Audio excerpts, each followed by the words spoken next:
या भेसळखोरांवर कारवाई होणार नाही तोपर्यंत आम्ही आता स्वस्थ बसणार नाही. या भेसळीमुळे ज्या ज्या लोकांना आपले प्राण गमवावे लागलेत, जे जे लोक कायमस्वरूपी अधू झालेले आहेत आणि ज्यांना प्राण गमवावे लागलेले आहेत, तर माझी सरकारला विनंती असणार आहे की या पोलीस प्रशासनाला विनंती असणार आहे की अशा लोकांवर तुम्ही सदोष मनुष्यवधाचा गुन्हा दाखल करा. अतिशय निषेधार्ह आहे. या ठिकाणी आमचे काही पत्रकार मित्र आहेत, ज्यावेळी निरगुड सरला कुटुंब नियोजनाच्या शस्त्रक्रिया झाल्या आणि ही बातमी पत्रकारांनी मीडियाला दाखवली, या पत्रकारांवर 353 गुन्हा दाखल झाला, सरकारी कामात अडथळा आणला म्हणून. सगळ्या पत्रकारांच्या बरोबर आम्ही स्वतः विरोधी पक्ष नेत्यांना जाऊन भेटून आलो. पत्रकार आमचे मित्र गालातल्या गालात हसतात आहे, परंतु तुम्ही काळजी करू नका, तुम्हाला आम्ही एकटं सोडणार नाही, शेवटपर्यंत आम्ही तुमच्या मागे उभं राहू. त्या दिवशी आम्ही संजय राऊत साहेबांना देखील सांगितलं, बिबट्याच्या आंदोलनामध्ये जवळपास 1000-1500 लोक होती आणि या 1000-1500 लोकांमधून फक्त ठराविक लोकांवर गुन्हे दाखल केले, तोंड बघून गुन्हे दाखल केले आणि ही गोष्ट अतिशय वाईट आहे. मी वळसे पाटील आम्हाला एका कार्यक्रमात भेटले, म्हटलं साहेब तुम्ही चांगलं केलं नाही, तरी म्हटले मला वेळ मिळाला नाही तर मी अजून जाम केली असते. म्हणजे अशा पद्धतीनं जर तुम्ही तालुक्याचे लोकप्रतिनिधी काम करणार असाल तर हे लोकशाहीला भूषणावं नाही असं मला या ठिकाणी वाटतं. आमचा हा आंदोलनाचा लढा आमचा पहिल्यापासून जवळपास 25-30 वर्षापासून आमचा बिचाराला त्रास व्हायचा. 2011 मध्ये तो निर्दोष सुटला आणि त्यानंतर देखील त्यांनी ह्या कारवाया चालू ठेवलेल्या आहेत आणि आता देखील तुकाराम मुंढे साहेबांनी हे सगळं दाखल केलेलं आहे, एफआयआर दाखल केलेला आहे त्यांच्या खात्याने. आता त्यांच्या खात्याने एफआयआर दाखल केल्यानंतर पुढचं काम पोलिसांचं आहे. आपल्या तालुक्यातले पोलीस, मंचरचे पोलीस चांगले आहेत, 100% ते चांगला तपास करतील अशी मला खात्री वाटते. आंबेगाव तालुक्यामध्ये देखील यापूर्वी पोषण आहाराच्या माध्यमातून आदिवासी ज्या आश्रमशाळा आहेत त्या आश्रमशाळांमध्ये दुधामध्ये आळ्या निघल्या, खिचडीमध्ये आळ्या निघल्या, अतिशय भयानक परिस्थिती. त्या ज्या ठिकाणी अन्नधान्य ठेवले त्याच्यामध्ये उंदराच्या लेंड्या, पाली सगळं आढळलं, तरी देखील शासनाने म्हणावा असं गंभीर कारवाई त्याच्यावर केली नाही. तर अशा प्रकारचे आजार झालेले होते. पूर्वी आपण ओढ्याला आळं करून किंवा झरा करून पाणी प्यायचं, नदीला झरा करून पाणी प्यायचं, परंतु आता कोणत्याही विहिरीचं पाणी हे पिण्यालायक राहिलेलं नाही. अगदी आरो प्लांट जरी झालेले आहेत तरी आरो प्लांटचं पाणी देखील हे अतिशय चांगलं आहे असं म्हणता येणार नाही. तुम्ही लॅबमध्ये जर चेक करून घेतलं तर अतिशय भयानक वास्तव आज तुमच्या आमच्या समोर आहे. खरं तर भेसळीचं केंद्र जे झालं आणि भेसळीमध्ये काय काय वापरतात हे बघितल्यानंतर अतिशय अंगावर काटे येतात, वेदना होतात माणसाला.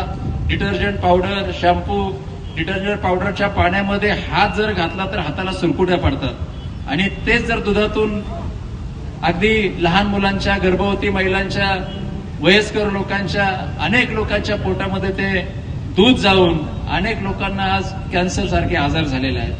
ही बाब अतिशय दुर्दैवी आहे आणि आंबेगाव तालुक्यामध्ये हे घडणं हे खरंच अतिशय आपल्यासाठी भूषणावं नाही. दिलीप वळसे पाटील यांच्यापर्यंत गेले असतील, ते गृहमंत्री होते, पोलीस खातं त्यांच्या अंडर होतं. ज्या ज्या या भागामध्ये ज्या ज्या गोष्टी घडतात त्या गोष्टी गृहमंत्र्यापर्यंत जातात, कारण पोलीस सक्षम असतात. परंतु त्यांनी याच्याकडे दुर्लक्ष केलं किंवा त्यांना माहीत नाही याबद्दल आता आपल्याला ठोस सांगता येणार नाही, परंतु त्यांना माहीतच नाही असं देखील म्हणणं आता उचित होणार नाही. त्यामुळं वळसे पाटलांनी देखील आंबेगाव तालुक्यातील जनतेचा खरं तर तळतळाट घेतलेला आहे. मी जबाबदारीने बोलतो. त्यांनी मंत्रिपद भोगली, त्यांना जी मंत्रिपदं मिळाली त्या मंत्रिपदाच्या काळामध्ये सर्वसामान्य जनतेला त्याचा फायदा झाला नाही. त्यांचे जे लाभार्थी आहेत त्या लाभार्थ्यांना त्यांचा फायदा झाला. जे विरोधक आहेत त्या विरोधकांना त्रास देण्याचं काम मंत्रिपदाच्या काळामध्ये त्यांनी केलं.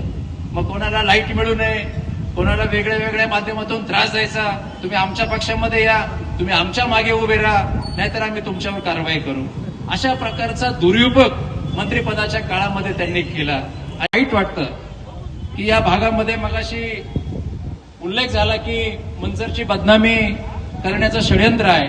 खरं तर मंचर ही अतिशय पवित्र भूमी आहे आणि या भूमीचं नाव दिल्लीच्या तख्तापर्यंत गाजवण्याचं काम ज्यांनी केलं, जे आमचे राजकीय गुरु स्वर्गीय माजी खासदार किसनरावजी बानकेले साहेब असतील, शिक्षक मतदारसंघातील आमदार माजी आदरणीय शिवाजीराव पाटील साहेब असतील आणि संत तुकाराम महाराजांचे पाऊल देखील या मनसर नगरीला लागलेले आहेत, पांडवांच्या देखील पाऊल या मनसर नगरीला लागलेले आहेत. अशी ही पवित्र भूमी आणि छत्रपती शिवरायांच्या पदस्पर्शानं पावन झालेली ही भूमी आणि या भूमीचं पावित्र्य आज खऱ्या अर्थानं या भेसळीच्या निमित्तानं या बोक्यांनी घालवलेलं आहे असं म्हटलं तरी ते वावगं ठरणार नाही. झाली देशाच्या बाहेर जे लोक समाज माध्यम बघत असतात, आपली जी लोक परदेशामध्ये राहतात, या लोकांनी देखील त्या बातम्या बघितल्यानंतर अतिशय भयानक परिस्थिती, भयानक वास्तव या तालुक्यामध्ये असल्याची परिस्थिती बघितल्यानंतर शरमेने मान खाली घालावं अशा प्रकारची परिस्थिती या तालुक्यामध्ये निर्माण झाली. खरं तर मागच्या नियोजनाच्या बैठकीमध्ये मार्केट यार्डमध्ये बैठक झाली त्यावेळी आम्ही सांगितलं होतं सोशल मीडियाला आणि पत्रकारांना की या तालुक्याचे लोकप्रतिनिधी सन्माननीय दिलीप वळसे पाटील यांना आमची विनंती आहे की या भेसळीच्या संदर्भामध्ये तुम्ही लक्षवेधी सूचना मांडा आणि जे लोक यामध्ये सामील झालेले आहेत या सगळ्यांना कडक शासन करा अशा प्रकारची आम्ही मागणी केलेली होती. परंतु ज्यावेळी विधानसभेमध्ये दिलीप वळसे पाटील यांचं आम्ही ऐकलं त्यावेळी त्यांनी तुकाराम मुंडे साहेबांना अजून एखाद्या खात्याची जबाबदारी द्या असं त्यांनी सांगितल्यानंतर एफडीए मधून त्यांना कमी करण्याचा डाव आहे की काय अशा प्रकारची शंका आमच्या मनामध्ये आली. 1999-2000 सालापासून आम्ही गोवर्धन डेअरी, मी नाव घेतो, पराग डेअरी आणि गोवर्धन डेअरीच्या विरुद्ध आम्ही आंदोलनं केली. पोल्युशन कंट्रोल बोर्डाच्या अधिकाऱ्याला आम्ही कोंडून घेतलं. 2001च्या माझ्याकडे बातम्या देखील आहेत. पण यांचे जे लाभार्थी आहेत, यांचे जे काही लोक आहेत, यांचे जे